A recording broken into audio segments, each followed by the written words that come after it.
News, सच जरूरी है। नमस्कार दर्शकों, यह है MNS न्यूज नेटवर्क। मैं हूं आपके साथ आरती। आइए देखते हैं आज की कुछ खास खबरें। बिजली पानी के संकट को लेकर सरकार पर बरसी बीजेपी, रांची में किया विरोध प्रदर्शन। झारखंड प्रदेश बीजेपी ने राज्य में बिजली और पानी आपूर्ति के संकट के खिलाफ रांची में जिला स्कूल में कच्ची चौक तक विरोध मोर्चा निकाला। दरअसल इस भीषण गर्मी में बिजली पानी की समस्या को लेकर रांची महानगर जिला की 5वीं कार्य समिति की बैठक में प्रदेश अध्यक्ष दीपक प्रकाश 27 मई यानी आज सरकार के खिलाफ विरोध प्रदर्शन की बात कही थी।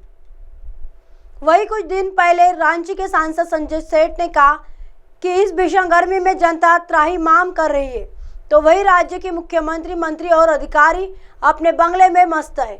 यहाँ की जनता बिजली पानी के बिना त्रस्त है। कहा कि अफसोस लगता है कि सरकार के पास कोई विजन नहीं है कि कैसे बिजली और पानी के संकट का समाधान किया जा सके।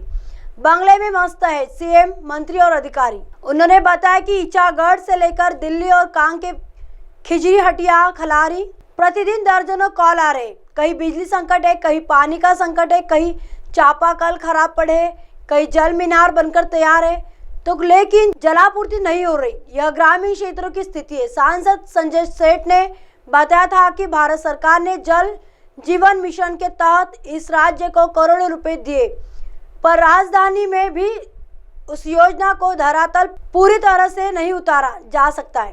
केंद्र की योजना धरातल पर नहीं उतर सकी। उन्होंने आगे कहा कि अफसर फाइल घुमाते हैं और मंत्री अपनी गाड़ियों पर घूमते।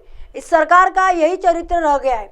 सांसद ने मुख्यमंत्री हेमंत सोरेन से अनुरोध करते कहा कि राजधानी की जनता को बख्श दीजिए, कम से कम इनके लिए समुचित पानी और बिजली की व्यवस्था सुनिश्चित कीजिए, ताकि इस भीषण गर्मी में जनता को कुछ राहत मिल सके। आइए देखते हैं अगली खबर की तरफ।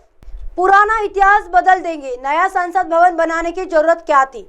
बीजेपी पर भड़के बिहार के सीएम नीतीश कुमार।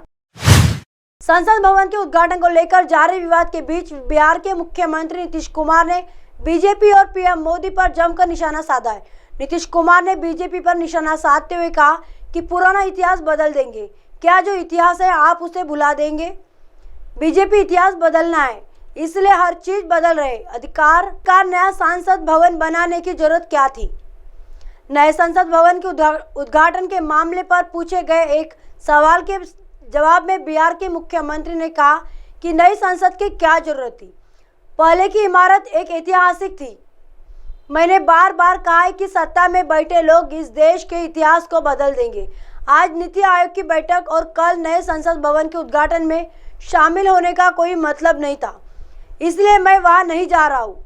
वही समाजवादी पार्टी के अध्यक्ष अखिलेश यादव ने शनिवार को कहा कि जो लोग विपक्ष का सम्मान नहीं करते हैं, जो लोग नफरत से राजनीति करते हैं, लोकतंत्र में जो जनता से झूठ बोलते हैं, झूठ छिपाने के लिए इवेंट करते हैं, इससे जनता को क्या मिलने जा रहा है? बता दें कि नए संसद भवन के उद्घाटन को लेकर सरकार और विपक्ष के बीच तकरार देखने को मिल रही है। विपक्ष चाहता है कि नए संसद भवन का उद्घाटन राष्ट्रपति के हाथों होना चाहिए, जबकि बीजेपी और उसके सहयोगी दल पीएम मोदी से उद्घाटन कराने के फैसले के पक्ष में खड़े। नए संसद भवन के उद्घाटन का कांग्रेस समेत 20 विपक्षी दल विरोध कर रहे। इस बीच प्रधानमंत्री नरेंद्र मोदी ने कहा कि नया संसद भवन हर भारतीय को गौरवान्वित करेगा। उन्होंने नवनिर्मित परिसर का एक वीडियो भी साझा किया।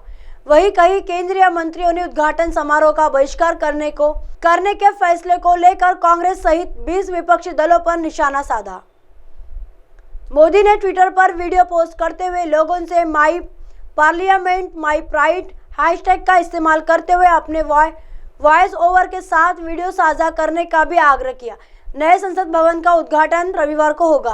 आइए देखते हैं अगली खबर की तरफ। देवेंद्र फडणवीस ने मुंबई ट्रांस हार्बर लिंक पर की लेक्सस एलएक्स एसयूवी की सवारी।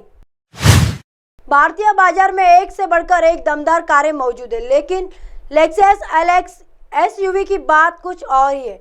महाराष्ट्र के उप मुख्यमंत्री देवेंद्र फडणवीस महाराष्ट्र में लगभग पूरे हो चुके Mumbai trans harbour link MTHL समुद्री पुल पर लेक्सस एलएक्स एसयूवी चलाते हुए देखे गए।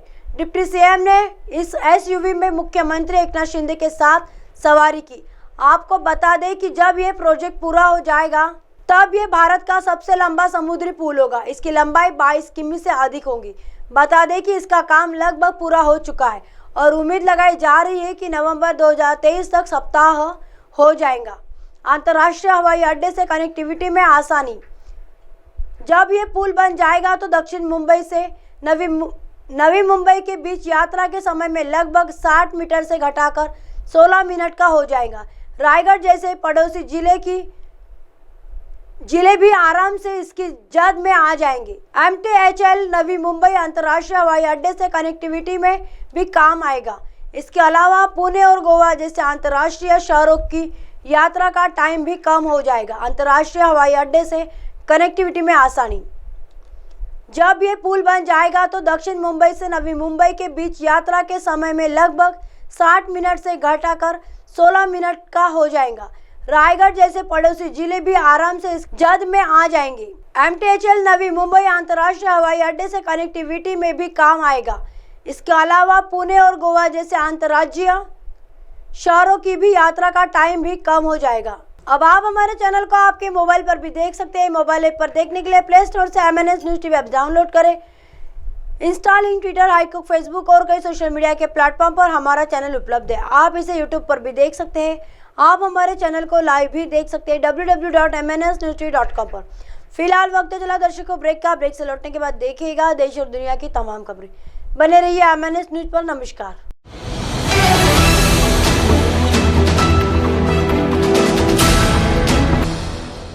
ये है MNS न्यूज नेटवर्क और आप देख रहे हैं MNS न्यूज।